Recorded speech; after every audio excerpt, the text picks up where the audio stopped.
Well, as we saw, Ireland's war with the British was to be finished with a treaty. However, a good segment of the IRA did not like the treaty at all. They wanted complete independence from Britain for Ireland, rather than having the independence with the king like Canada. And they wanted a united Ireland. They wanted the North as part of it. So they refused to accept the treaty. The government of the Irish Free State was constituted, and the result was a civil war. It was even bitterer than the war between the British and the Irish.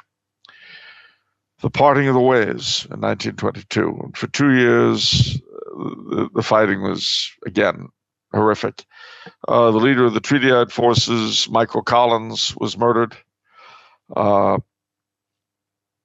And in the end, the anti-Treatyites were defeated, and the Irish Free State began to operate.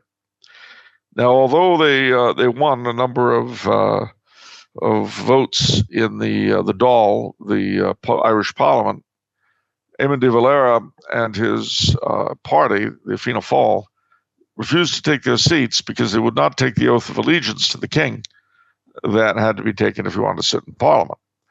So the Fine Gael party that descended from the Treatyites, as they were called, ran the country, and did so until 1932, when De Valera decided that his conscience would, in fact, allow him to take the oath for the purpose of sitting in Parliament. So he and his party did. They won the election, and now they ran the country. The Governor General, who was an Irish Catholic from Ulster named James McNeill, did his best to accommodate De Valera's feelings, given that he understood he was resented as the representative of the king.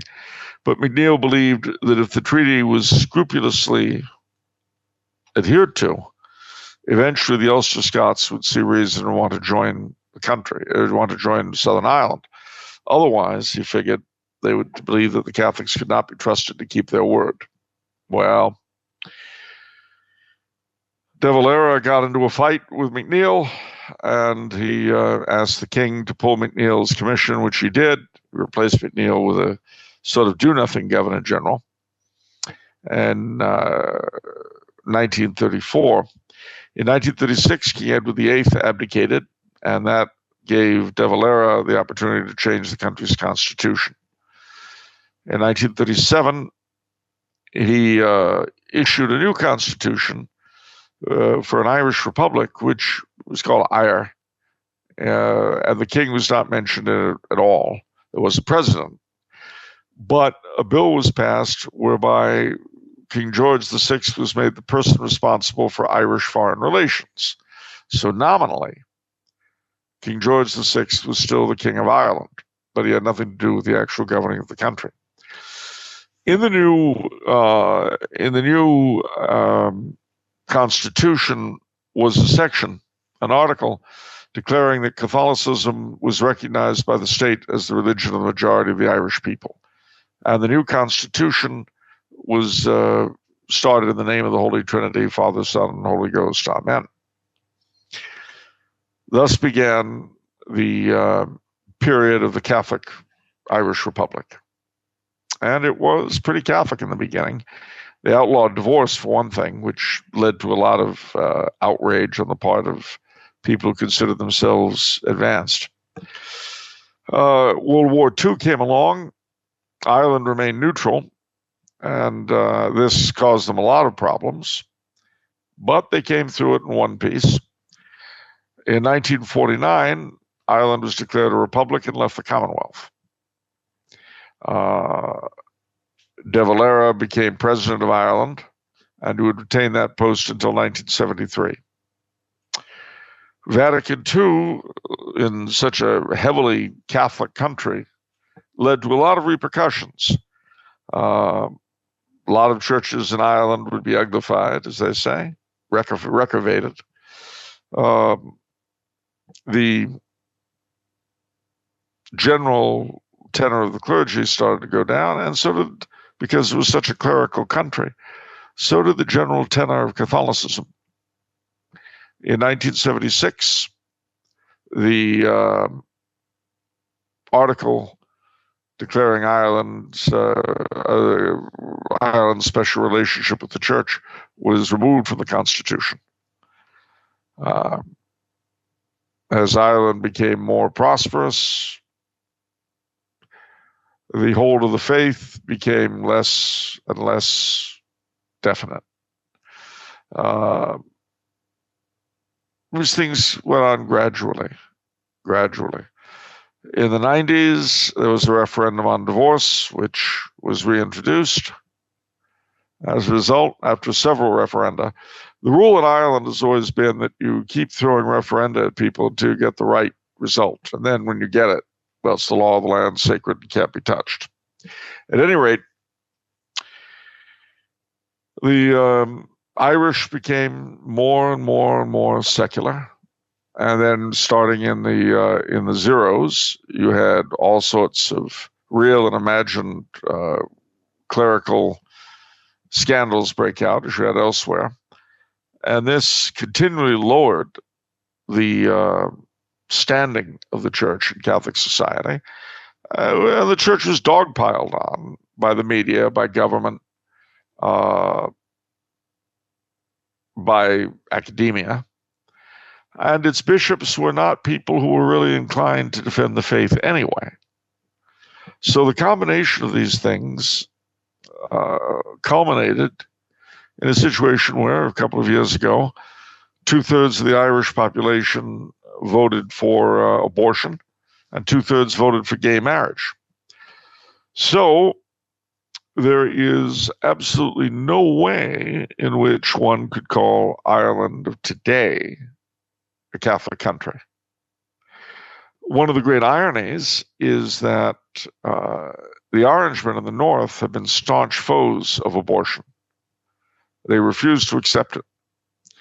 But at length, a few years ago, during a constitutional crisis in Britain, when they had a caretaker government isn't supposed to do anything. The IRA backed the Sinn Féin, their political wing, backed the British government's enforcement of abortion onto Northern Ireland. So when it came to infanticide, Sinn Féin decided to be loyal subjects of the crown. And in point of fact, during the period of secularization, you had the ongoing troubles between the Catholics and Protestants in the British and Northern Ireland, starting in the 70s, which, again, were horrific. You had the thing boiled along into the Good Friday Agreement, in which the official IRA and the official Ulster paramilitaries and the Irish government and the British government all came to an accommodation, which created the situation we have now. So the bombings in London, which the IRA had been great for, stopped. And certainly since then, the country has been more peaceful. But as I say, it's become completely secularized, and now is able to enjoy abortion from Kerry to Donegal. It's and from Kerry to County Down.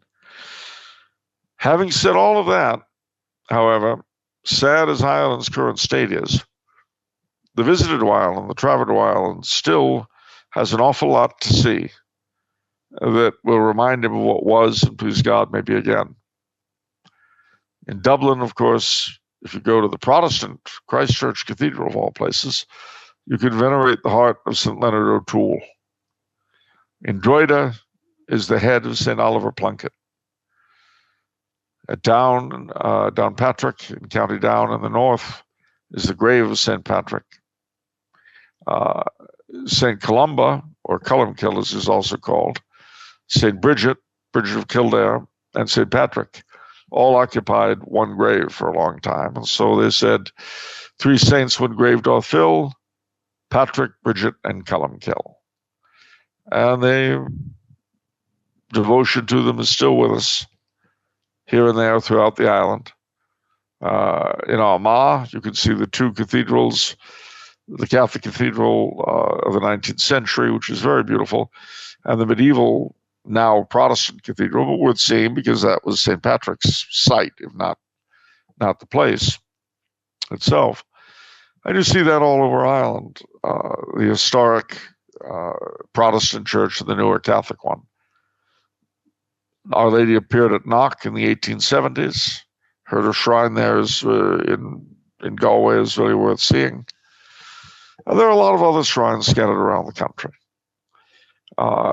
In Dublin itself, the Church of St. Kevin was completely restored and is the home of the Tridentine Mass. I hope it remains so, despite the insanity going on elsewhere.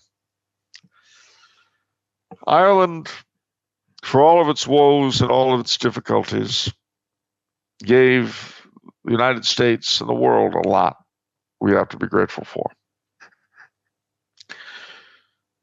If Ireland is not everything we would hope it would be, well, the country needs our prayers all the more for that. Corruptio optima pessime. The corruption of the best is the worst. And that's truer nowhere than in Ireland. I hope that this St. Patrick's Day will all of us say prayers to the great apostle of the Irish to reclaim his people and to restore them to the role in Christendom they once had. You know, the story goes that St. Patrick asked God that he would sink Ireland 7 years into the water, 7 years before the Antichrist came, because he didn't believe they could sustain him. So if you're an apocalypticist, keep your eye on Ireland. Virgin Most Powerful Radio, vmpr.org. You can see the my past performances.